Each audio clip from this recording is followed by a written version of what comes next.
All right, so. Testing? Oh, there we go. All right, next up, Wanda, our birthday girl and featured speaker for the day. We've got a handful of speakers to go. Wanda's up next. Are you bringing your meal with you? All right. There you go. No, now you have to hold the microphone. No, I'm not holding the microphone for the whole story. I can't see. Oh, good. All right. So this is a little unorthodox. It's my birthday. It was May the 7th. I want to first of all thank everyone for being here.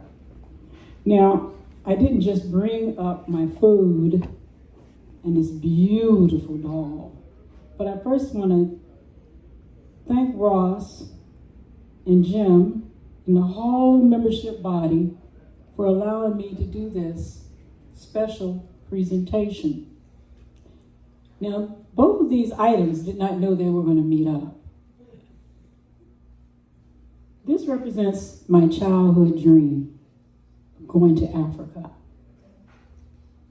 This represents the food that I feed, not just my family, but my friends, like all of you here. When I talked to Ross about what should I tell a story about, I shared with him that my daughter shared with me the importance of having a mother and the value that I brought to her life.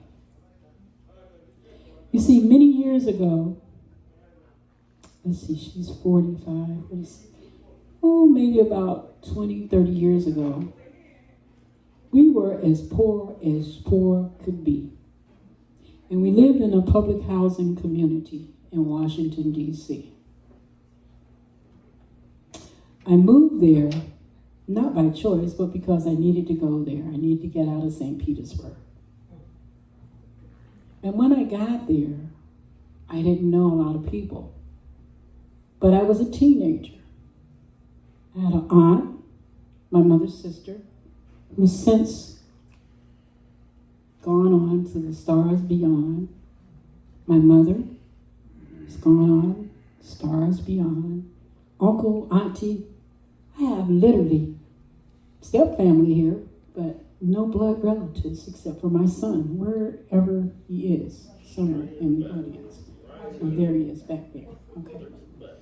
And the reason I keep taking the shades off and on, I'll get to that later. But I wanted you to know that family, feeding them, taking care of them, has been a challenge. And my daughter, like me, said, I gotta get out of St. Pete. So she moved all the way up to North Carolina. She would call me up and say, Mom, how do you make cornbread stuffing? I love your cornbread stuffing and I don't know how to make it. So we would talk and talk and talk. So just recently, 2 weeks ago, we started talking about one of her favorite memories. She said, I remember when we were just so broke that we were just really down on our luck. But you made every event a celebration that we had. You would bring out the tablecloths. You would bring out the flowers. You even went, because we had a Charlie Brown Christmas one year, and you went and got some of those branches and spray painted those branches white, like you know in the department stores. At Christmas time, they put the snow on the tree. So we got those branches, and I said, we're going to have fun. We're going to spray these, and then we're going to put all of the ornaments that you want on them. And, Cabbage Patch dolls were in back then. She says, am I going to get a Cabbage Patch doll this year? I'm like, I don't really know. We'll see. Thank you, Mrs. Claus. You brought back a memory of a memory of a memory. So we planted those branches in the bucket, sprayed everything white, put our own little ornaments that we all created, stringing that popcorn, stringing those cherries and cranberries. We strung it on our Charlie Brown tree. And there was my daughter. I said, just like we all did today, take a picture, smile, take a picture, smile. It wasn't actually a Cabbage Patch doll. It's more like a Raggedy Ann doll. But she was so proud of that doll. So she stood there, the pose, and a smile, and she hugged her doll just like this. She said, Mom, that was my best Christmas. And she still has her doll. And when we ask students that I work with, how was your holiday? What did you do? I listen for their special acknowledgement of what they did. Oh, most kids say, oh, I went to the Riviera. I'm like, really? Reading was my second favorite thing, reading. So students have a way of embellishing what they do because it's what you think or they think you might want to hear.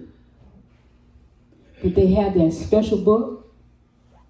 They have that special way of sharing their love, their kindness.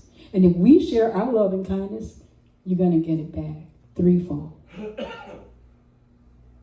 Like I said, I never thought I'd be living in a public housing community, but I did. I'm better for it. I'm thankful I had that opportunity. And each time I think about those days, back in the day, I realized that I was enriched by it. There were families living in that same public housing community from across the Atlantic. There were different people. We even had the police come in and knock down a door to arrest a drug dealer way back then. This was in, Chilham Heights, Maryland. Oh, and by the way, we did make the front paper. Yes, we made the news. Well, so this day, my 70th birthday, I am so excited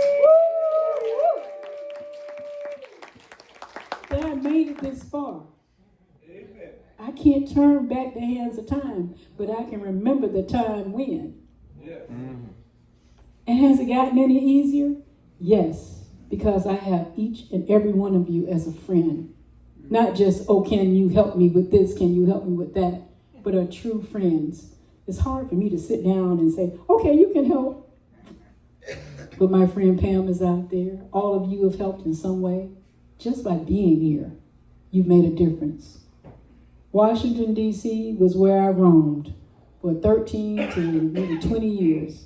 Then I came back home to care for my grandmother, who cared for me when I was a little girl. So when you say you don't have a story, just start with yourself. Be appreciative of what you have been able to achieve in your life. Make a difference by just being a friend, even if it's just to one person. And while I have been first a lot of times, when I didn't want to be, but then I realized how enriching that was for me and my family. My children got exposure to a lot of different things.